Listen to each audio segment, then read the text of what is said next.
at 46. My advice to the 20-year-old me would be no Mountain Dew, no processed food, no fast food.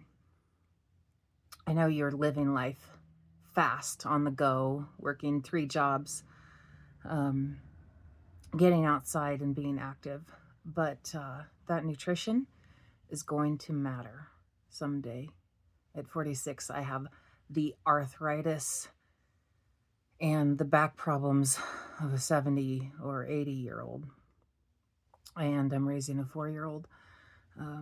That would be the other bit of advice. Don't be afraid to have children. I didn't think I ever wanted to have children. Actually, because of PCOS and endometriosis, I I wanted a hysterectomy in my 20s. The doctors wouldn't do it. And I'm so glad they didn't, because that little boy is the highlight of my life. I couldn't imagine anything in the world cooler than my little 4-year-old. And every stage he goes through is my new favorite one.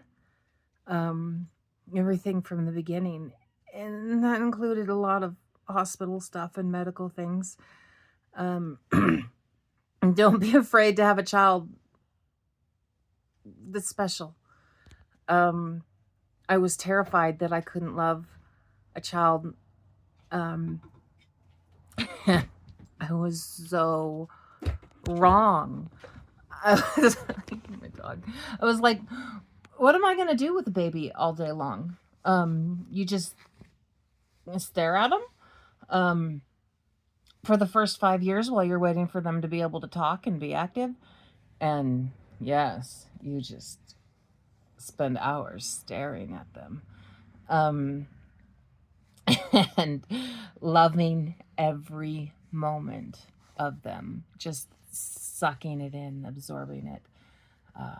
I would definitely, if I could find the right donor, have another child, even at 46.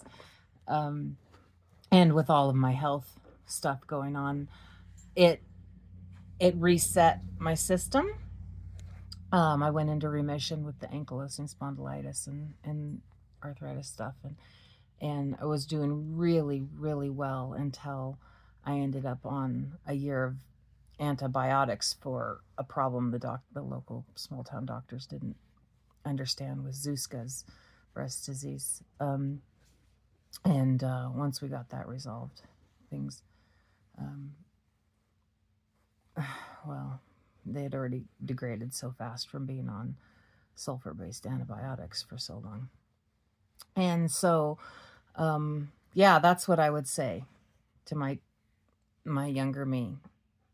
Be healthier. Don't be afraid to have kids. And late in life is fine to have kids, because I have a house. I'm set. I have income and things like that. And so it's probably a lot easier for me than a 20, even a 25 or 28-year-old to raise a child. I've traveled, I've had fun, I've had great jobs, I've known great people. And don't be afraid to be single. Oh my gosh. Do not keep saying, when is it my turn to be Cinderella, to fall in love?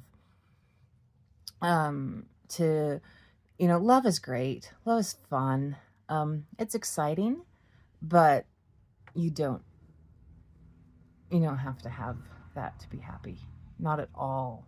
You don't have to have that to be happy and settled. Right now, I don't miss. I have my little boy, and maybe when he's a little older, I'll want to date again or something. But right now, I do not miss having the complications, and relationships are hard. They take a lot of work and a lot of energy, and I was willing to put that in, but I never found anybody else who was willing to put in that much to make the relationship. It was always so one-sided.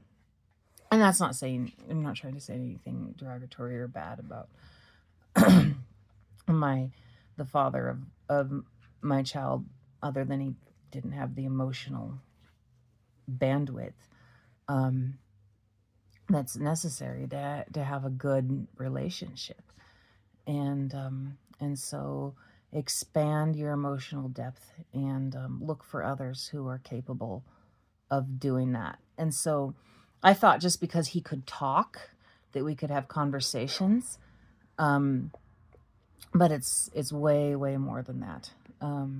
It goes beyond talking. It goes to being vulnerable, not in an angry way, not basing your relationship on, your ex and what you're mad about, but also being able to compliment the other person, see what the other person's wants and needs are, and being more perceptive to things like that rather than your own likes and dislikes. So this got a lot longer than I expected it to be. I thought I'd say a couple minutes of what I would say to a 20-year-old me.